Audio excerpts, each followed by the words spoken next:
À moins d'une semaine de l'élection du pays hôte de l'exposition universelle 2030, Busan, Riyad et Rome jettent leur dernière force dans la bataille. Des éventails sur lesquels est écrit Expo 2030 Busan apparaissent sur les écrans géants d'un centre commercial à Paris. Un enfant avec le drapeau sud-coréen nommé Taeguki sourit dans une publicité de taxi.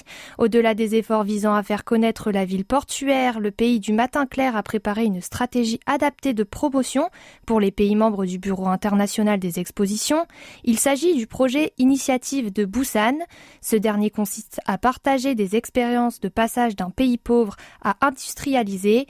Kim Do-im, responsable du département d'accueil et de planification de la municipalité de Busan, a expliqué qu'un partenariat de coopération pour venir en aide à certaines régions défavorisées obtenait souvent la faveur des pays en développement ou ceux insulaires du Pacifique.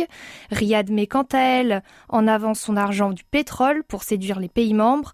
Le ministre saoudien de l'investissement, Khaled Al-Falih, avait déclaré le 20 juin dernier qu'un budget de 7,8 milliards de dollars pour accueillir l'événement international servirait de catalyseur pour son plan d'investissement.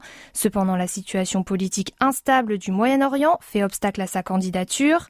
Le second rival de Busan, Rome, met-elle en relief sa culture et son histoire, mais n'est pas largement soutenue par les pays membres. D'ailleurs, l'autre ville italienne qu'est Milan avait déjà accueilli cette exposition en 2015. Si aucun candidat ne reçoit 2/3 des voix au premier tour, un vote final sera organisé.